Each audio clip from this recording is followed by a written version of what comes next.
Bien, bonjour Nicolas. Salut David. Alors c'est vraiment une grande chance. Alors à chaque fois je dis que c'est une grande chance d'avoir mes invités, mais là pour plein de raisons, on a beaucoup de chance parce que tu as beaucoup de casquettes et on va en profiter pour poser des questions qui intéressent normalement les domaineurs, mais aussi les SEO, les éditeurs de sites.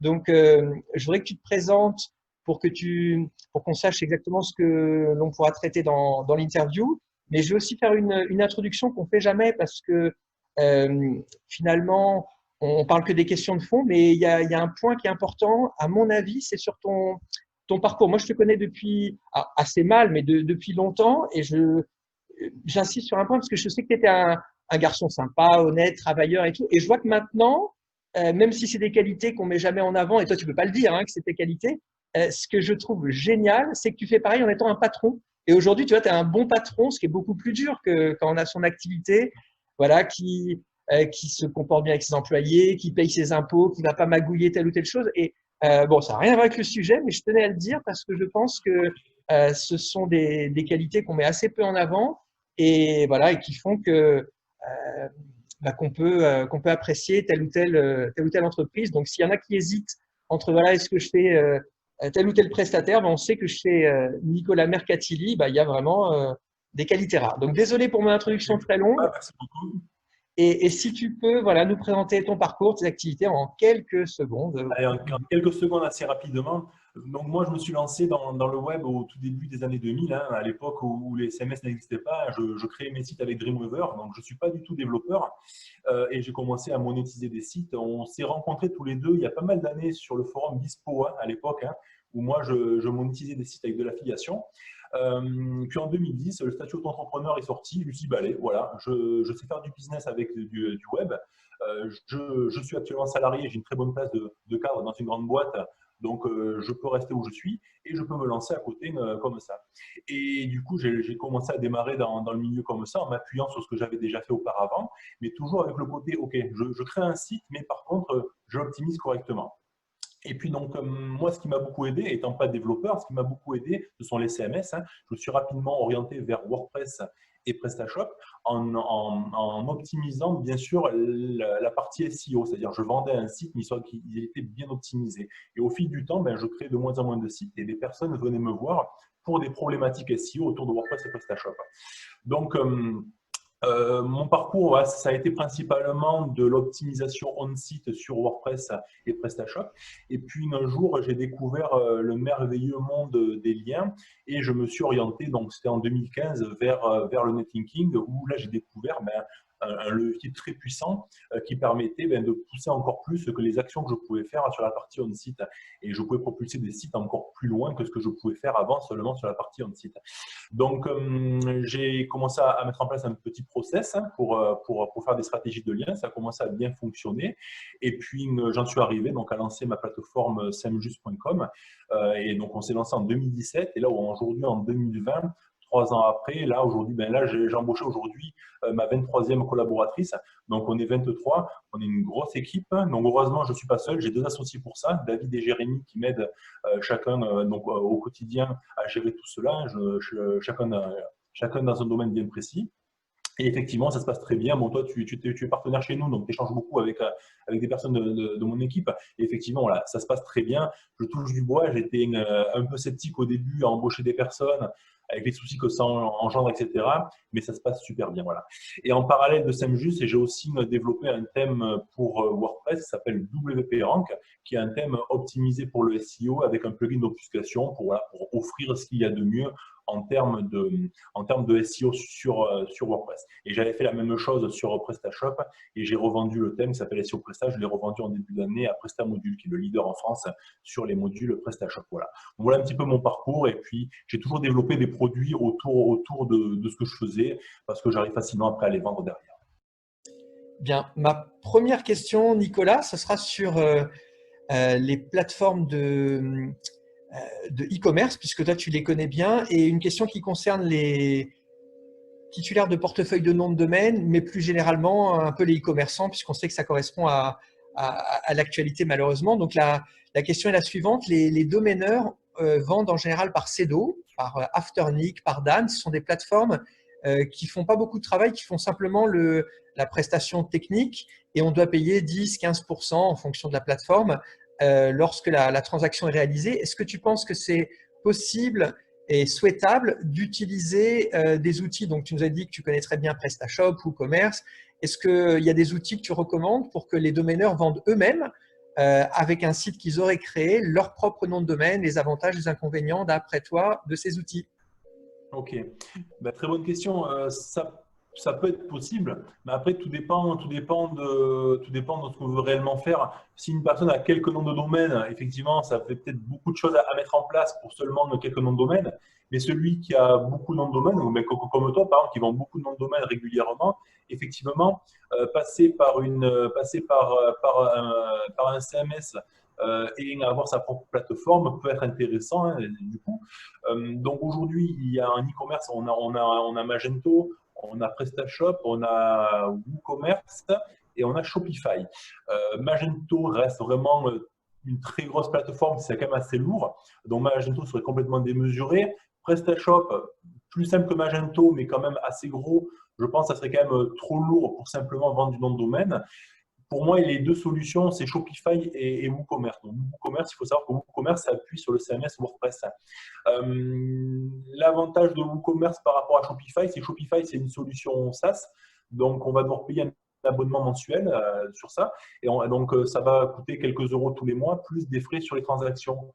Donc, est-ce que ça vaut le coup de se mettre sur Shopify ou prendre un petit peu plus de temps et mettre en place son propre hébergement, son propre WordPress, installer WooCommerce et tout paramétrer? Avec WooCommerce, c'est très simple, hein, on peut vendre des produits dématérialisés qui sont entre guillemets téléchargeables et ces produits-là, automatiquement, on crée des fiches produits, on les met en vente, on met PayPal ou Stripe pour les paiements et ça se vend très, très, très simplement. Donc, quelqu'un qui vend beaucoup de noms de domaine, il suffirait de mettre ça en place, c'est assez rapide, je pense, en une journée maximum, c'est mis en place. Et après, il faudra jouer sur la communication pour faire connaître son site et justement ramener du monde dessus. Alors que les places de marché vont bien s'appuyer sur leur visibilité.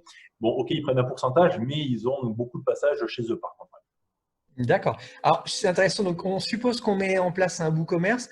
J'aime bien le conseil parce que les domaineurs, ils ont envie de vendre les domaines, mais ils ont aussi envie de les monétiser. Auparavant, on avait le parking qui permettait au moins de payer les frais de renouvellement. Donc, le domaineur, il pouvait avoir des milliers de noms, il s'en occupait pas. Il en vendait de temps en temps et les autres étaient payés avec la publicité. Aujourd'hui, bien, ça, tu es bien placé pour le savoir, mais c'est surtout les articles sponsorisés qui permettraient comment dire, de monétiser un portefeuille. Mais si je mets un WooCommerce, moi, j'y connais pas grand-chose, enfin, plutôt un WordPress, ça va me créer des dizaines de pages, je vais perdre, c'est-à-dire que c'est des usines à gaz qui créent énormément de catégories, de liens. Est-ce qu'il y a un moyen d'optimiser finalement la transmission du jus pour qu'on ne perde pas beaucoup nos métriques SEO? Et est-ce que c'est quelque chose que tu fais?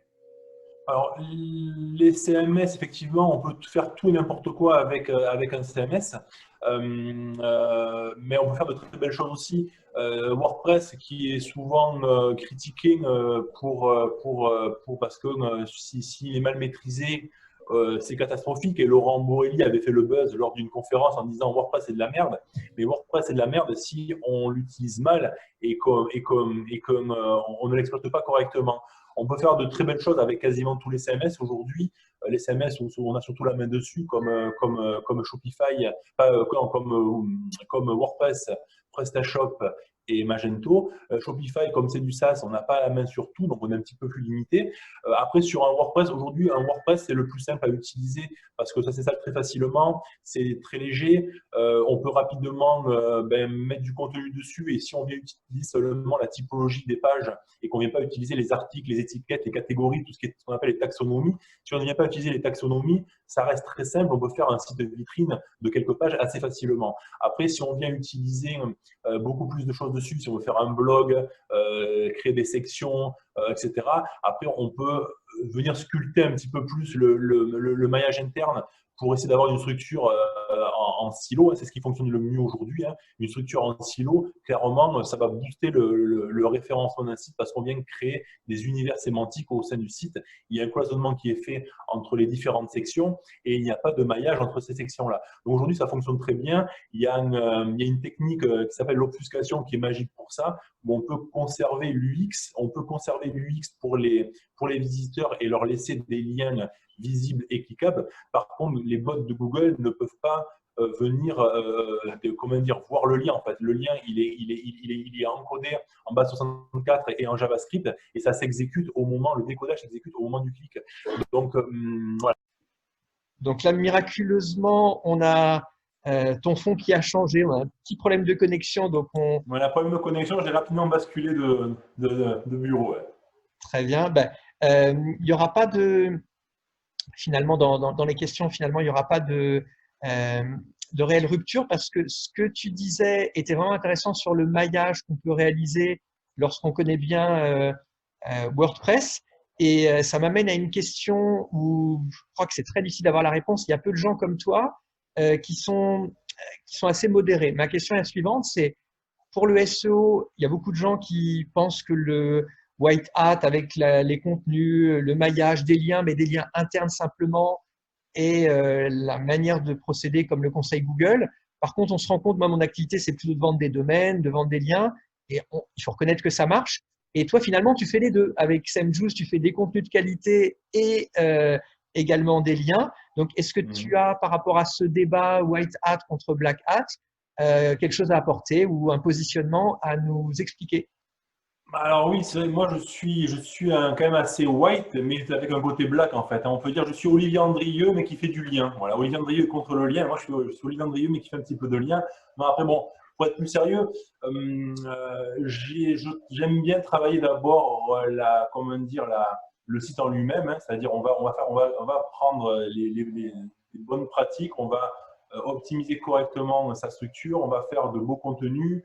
On essaie de faire des choses propres. Hein. Moi, j'ai toujours essayé de faire des choses propres et durables dans le temps, en privilégiant la qualité des contenus, la propreté des sites, la performance, etc., pour venir au maximum de ce que l'on peut faire en termes d'optimisation on-site.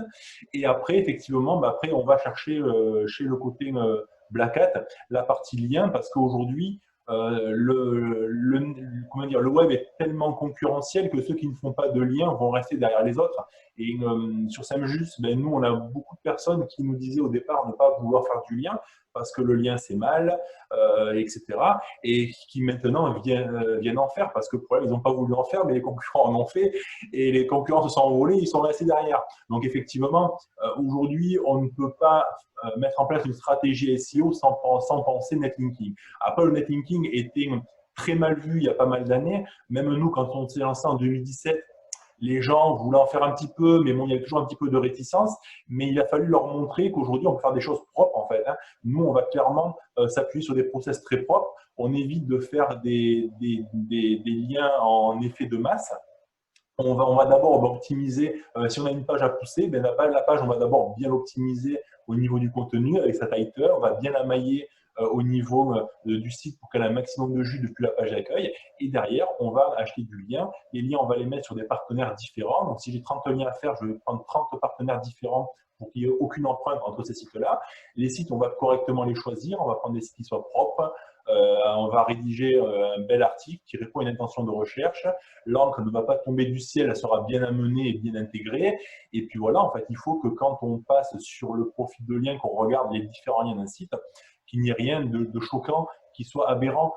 Donc moi, je suis OK pour faire du lien, mais voilà, je le fais de cette façon-là, très proprement, pour ne prendre aucun risque. Et nos clients sur SEMJuice, on leur dit, on va y aller doucement, mais sûrement. Mais dans 2 ans, on se revoit. Votre site il sera toujours là, il ne sera pas tombé. Voilà, donc c'est peut-être moins rapide que d'autres techniques, mais par contre, on ne vient pas flirter avec les seuils de tolérance de Google et risquer de prendre une pénalité. On reste vraiment propre, on prend le temps et on sélectionne bien les sites, de la belle rédaction, etc. Ouais, donc j'ai vraiment les deux en fait. Hein. Je fais du lien, mais de façon assez propre. Hein, voilà. Merci. Là, ça me rappelle une réponse que tu avais donnée dans l'interview avec Nicolas Mercadieu, justement, où tu n'as pas été impacté finalement par panda, pingouin, etc. À Tout à partir du fait. moment où on travaille proprement, effectivement, voilà. C'est Mm. un positionnement À intéressant. partir du moment où tu bosses proprement et que tu anticipes ce qui pourrait arriver, et moi j'ai débuté dans le web avant les pandas et les pingouins, mais c'était logique. Pour moi, ce qui s'est passé devait arriver. La duplication de contenu, ça devait être pénalisé. Ceux qui faisaient des pages qui répétaient 50 fois le même mot-clé en blanc sur blanc, mais je te parle de ça, dans les années 2008-2009, les choses ont ça fonctionné. On savait bien qu'un jour, Google mettrait l'eau là-dessus. Il y a beaucoup de choses que Google a vraiment stoppé l'hémorragie. Pareil pour les liens. À l'époque, un référenceur était simplement un spammer, en fait.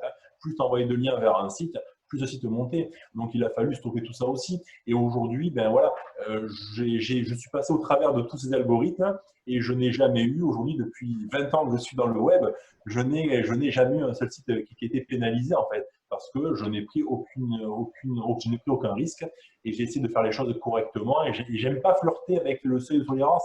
Et c'est pareil dans la vie de tous les jours. Hein. Il y a ceux qui vont rouler à 145 sur l'autoroute et ceux qui vont rouler à 200. Et moi, je ne roule jamais à 200. Je roule à 145 ou voilà, j'essaie de faire attention, etc. C'est pareil, en fait. Il faut faire attention à ce que l'on fait. Et surtout, moi, je pars du principe où, quand on travaille pour un site d'un client, il y a des familles entières qui dépendent de ce site-là. Si on fait tomber le site, mais ce n'est pas forcément aujourd'hui que le site va tomber. Les actions qu'on peut faire aujourd'hui peuvent déclencher une pénalité longtemps après. Et le but, c'est de se dire, voilà, je ne veux pas que des familles entières se retrouvent à la rue parce qu'on a fait tomber le site d'une entreprise alors que c'était la principale source de revenus. Voilà. Donc, nous, on travaille sur les sites principaux des clients, les monosites. Donc, on fait vraiment attention à ça. Après, quand on travaille sur des sites tiers, des sites satellites, effectivement, là, on peut être plus agressif, etc. Il y a toujours un fusible entre les deux. Mais sur les monésites des clients, attention à ce que vous faites, il ne faut prendre vraiment aucun risque. C'est intéressant, ça nous amène à une question qui est le thème le plus chaud du moment sur les PBN et on revient à ce genre de risque. Alors, ça, comment dire, ça intéresse beaucoup de gens, notamment sur les pratiques. Il y a toutes sortes de types de PBN. Est-ce que tu penses, comme certains le disent aujourd'hui, qu'il faut les faire en masse et que finalement, c'est pas nécessaire de bien les soigner parce que un PBN one page avec le bon lien, aujourd'hui, il fonctionne? Ou alors, est-ce que tu conseillerais, si on travaille sur des stratégies PBN, de faire quand même soigner et d'avoir des vraies pages qui elles-mêmes rankent? Quel est ton positionnement par rapport à ça? Alors, les PBN, ça fonctionne très bien, mais il faut faire attention à ce que l'on en fait. Il y a PBN et PBN. Et aujourd'hui, en France, il y a très, très peu de personnes qui maîtrisent les PBN. Hein. Il y a peut-être, ouais, ils tiennent sur les doigts d'une main ceux qui maîtrisent parfaitement les PBN. Donc, il faut y faire attention. On ne peut pas baser la stratégie de référencement d'un site sur un PBN. Ça peut venir varier la typologie de liens que l'on reçoit. Mais pareil, si on vient travailler sur un monosite, on fera attention au PBN. Si on est sur un site satellite, effectivement, là, on peut y aller un petit peu plus en masse. Donc, il faut faire attention à ça et surtout aux empreintes qu'il peut y avoir entre les différents sites. Si, par exemple, sur un site, je reçois 120 backlinks, mais que j'en ai 70 qui proviennent d'un PBN avec la même typologie de lien, avec un site, avec une monopage, un texte pas forcément de qualité, un lien posé comme ça, tombé du ciel, ça peut attirer l'œil et pas forcément de Google. Google va pas forcément venir le détecter lui-même. Google aujourd'hui, il a un gros manque de ressources. Il n'est pas capable de crawler et d'analyser tout le web. Mais un jour il y arrivera. Un jour il y arrivera. Donc aujourd'hui, ce qui est le danger, c'est plutôt le concurrent, le SEO du concurrent qui s'est fait passer devant. Il a du mal à venir repasser devant son concurrent et du coup il va venir fouiner un petit peu le profil de lien de son concurrent et puis s'il détecte quelque chose, il va faire une dénonciation, on l'a vu plusieurs fois, dont le danger il est là. Donc, moi je pars du principe que tout ce que l'on fait doit être propre et fondu dans la masse, tout simplement. C'est-à-dire si quelqu'un vient inspecter le profil de lien, ok, on peut avoir quelques petits liens dégueux, etc. Il n'y a pas de problème, on reçoit du spam aussi. On ne peut pas avoir un profil de lien qui soit parfait, mais il faut essayer d'avoir quelque chose d'assez propre. Donc, jeter un contenu et un lien sur un site, on peut le faire, mais attention que ça ne représente pas forcément un gros pourcentage des liens que l'on reçoit, mais ça fonctionne aujourd'hui. On voit que Google, suivant ce qu'on veut faire, suivant les objectifs que l'on a, sur des petits sites, on voit très bien qu'on met en place 30 sites, 30 sites on met 30 contenus à position. Dès qu'on rentre dans des top positions, qu'il y a beaucoup d'argent derrière, qu'on est sur le rachat de crédit, la mutuelle, l'assurance, etc., l'automobile, on met là automatiquement, là c'est la guerre, et mais il faut rester quand même assez propre parce que la moindre chose qui peut être détectée peut poser problème derrière. Donc, c'est vraiment en fonction de ce que l'on veut faire. Et moi, je le fais sur des petits sites que j'ai qui poussent d'autres sites. Effectivement, je suis moins regardant là-dessus. Mais toujours pareil, sur le monde des sites, on fait attention. Chaque lien que l'on met, il faut regarder, est-ce que le site qui me fait le lien, est-ce qu'il est légitime? Est-ce que le contenu est légitime? Est-ce qu'il est cohérent? Et si on a trop d'éléments alertants dans son profil de lien, ça peut poser problème. Donc, je le répète, pas forcément par Google, mais par ceux qui vont venir inspecter le profil de lien. Est-ce que j'ai bien répondu à ta question? Est-ce que c'est ça que tu voulais C'est passionnant et tu y réponds parfaitement.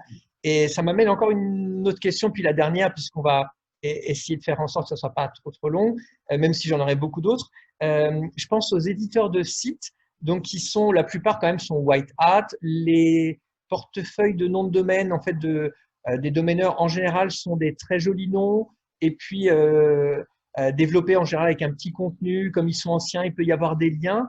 Ce qui m'amène enfin, à une certaine question, c'est est-ce que ces gens-là peuvent utiliser par exemple SEMJuice et donc les câbler à ta plateforme avec les articles qui vont simplement ajouter du contenu et des sous. Nous, je pense qu'on n'a rien à perdre, mais en général, ce ne sont pas des sites de SEO, donc ils n'ont pas des bonnes métriques.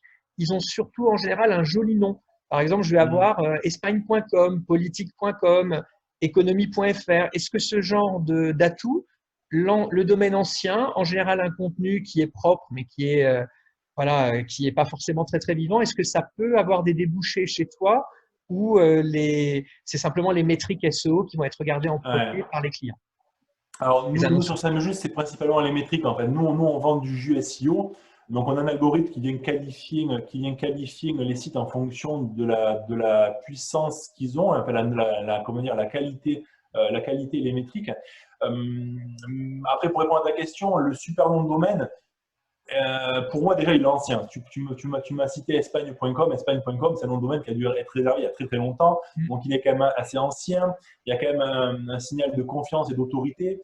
Donc, il aura quand même du poids. Mais si on a un domaine qui est beaucoup plus puissant et qu'un nom de domaine moins sympathique, il se vendra quand même mieux. Mais à métrique équivalente, on ira chercher un beau nom de domaine. Après, chez nous, un beau nom de domaine comme ça, le plus souvent, c'est des noms de domaine qui sont assez anciens, qui sont existants depuis longtemps, qui ont de l'ancienneté, qui ont déjà des liens, etc. Donc, ces beaux domaines, généralement, ils ont des métriques. On a rarement espagne.com qui arrive chez nous avec zéro métrique, par exemple. Mais si ces domaines-là ont du jus derrière et de la métrique, nous, c'est principalement le positionnement que l'on va regarder, les mots-clés et le trafic organique du site. Si le site est quand même assez sympathique à ce niveau-là, automatiquement, on le vendra bien. Et s'il a un beau nom, on le vendra encore mieux. C'est comme les EMD. Souvent, ceux qui viennent chez nous avec des beaux noms de domaine, où ils sont bien ciblés en termes de thématique, on les vend mieux qu'un nom de domaine qui sera plus généraliste en fait. Parce qu'automatiquement, voilà, on a vraiment le signal en termes de sémantique qui sera meilleur derrière parce qu'on est sur un site qui est bien thématisé. Donc les EMD et les beaux noms de domaine, effectivement, ils se vendront très bien chez nous, mais il faut qu'il y ait quand même un minimum de métriques derrière pour qu'on puisse les vendre. S'il n'y a pas de métriques, il n'y a pas forcément beaucoup de jus à transmettre derrière, ce n'est pas forcément pertinent pour nos clients. Super. Écoute, merci Nico. Merci pour toutes ces infos et très bonne continuation et à bientôt. Merci. À très bientôt. Ciao.